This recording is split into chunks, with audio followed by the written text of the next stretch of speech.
একটা কবিতা পড়ব, সেটা হচ্ছে প্রাণ। প্রাণ কবিতা রবীন্দ্রনাথ ঠাকুরের লেখা। রবীন্দ্রনাথ ঠাকুরের লেখা। এবারে যদি আমরা রবীন্দ্রনাথ ঠাকুরের যদি কিছু জানতে চাই, তো মানে রবীন্দ্রনাথ ঠাকুরকে নিয়ে আগে আমাদের জানতে হবে। আমরা জানি যে রবীন্দ্রনাথ ঠাকুর হচ্ছে একজন রবীন্দ্রনাথ ঠাকুর হচ্ছে নোবেল পুরস্কার প্রাপ্ত একজন কবি, সাহিত্যিক, উপন্যাস যা বলুন, গানও লিখেছেন, সবই। তো কত সালে কী জন্য পায়? গীতাঞ্জলির জন্য 1913 সালে। এবার আমরা কবিতাটা একটু পড়ি। প্রাণ। প্রাণ মানে কি? যে আমরা সবারই প্রাণ আছে। এবারে কবি এই কবিতাটার মাধ্যমে দিয়ে সবার প্রাণে কিভাবে বাঁচতে পারে, মানে আমাদের প্রাণে যে, মানে আমরা যে কথা বলছি না এনাকে নিয়ে, তো কিভাবে তিনি বাঁচবেন সেটাই হচ্ছে প্রাণ। মরেও কিভাবে তিনি উল্লেখযোগ্য হবে, তার পথটা কি? বই, তার পথটা বই লিখে তারপরে উপন্যাস লিখে ইত্যাদি। তো চলো, মরিতে চাহি না আমি সুন্দর ভুবনে। বলতে চাইছে যে কবি কোনোদিনও মরতে তিনি চান না। মানবের মাঝে আমি বাঁচিবারে চাই। মানবের মাঝে মানে সবার মাঝে, সবার মনে মুখে যেন বাঁচিবারে মানে বাঁচতে চায়।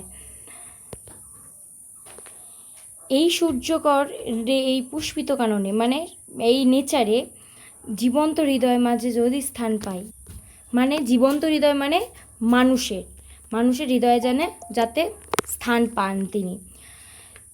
বিরহ মিলন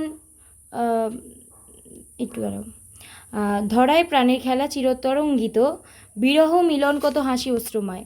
ধরায় প্রাণের খেলা মানে যেমন ঢেউ, আমাদের যদি দেখি ঢেউ একবার আসে বা ফর্ম করে আসে, আবার কিন্তু চলে যায়, আমরা এরকম দেখি।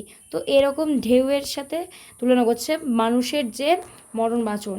বিরহ মিলন কত হাসি অশ্রুময়, কতজন না মানে জন্ম আছে, কতজন মরছে, এবং সেটা দুঃখ বা তারপরে সুখে, এরকম মানবের সুখে দুঃখে কাথিয়া সঙ্গী যদি কেউ রচিতে পারি অমরালয়। মানবের সুখে দুঃখে মানে যদি সুখে দুঃখে তিনি গান মানে কিছু রচনা করতে পারেন, এসব বই গান টান, তাহলে তিনি অমরালয় স্থানটা পাবেন, মানে মানুষের হৃদয়ে থাকবেন। তা যদি না পারি তবে বাঁচি যতকাল। যদি তিনি এটা না পারেন, তাহলে যতদিন তিনি বাঁচবেন, তাহলে যতদিন বাঁচবেন তিনি, ততদিন যেন সবার মাঝে তিনি থাকতে পারে। তোমাদেরই মাঝখানে লোভী যেন ঠাই, তোমরা তুলিবে বলে সকাল বিকাল, মানে মনে করো সকালে রবীন্দ্রসঙ্গীত গাইলাম, এরকম বিকেলে এরকম বলছে, মানে সবসময় যাতে আমাদের গানটা করায়, নব নব সঙ্গীতে কুসুম ফোটায়। তাই এইগুলো আমাদেরকে মনে রাখার জন্য এরকমভাবে, তাই জন্য আমি কিন্তু গানগুলো তৈরি করি। হাসি মুখে নিয়ে ফুল তারপরে হায়, ফেরে দিও ফুল যদি সে ফুল চোখায়। এবার তুমি হাসি মুখে আমার রচনাগুলো নিতে পারো। এবারে যদি এটা খারাপ লাগে, তুমি কিন্তু ফুলটা বা ফেলে দিতেও পারো, মানে তোমাকে আর ওটা নিয়ে চর্চা করতে হবে না। এইটা কিন্তু কবি এই কবিতাটা লিখেছেন একটাই কারণে, যাতে বোঝাতে চান যে সবার প্রাণে, সবার মনে যেন তিনি থাকতে পারেন।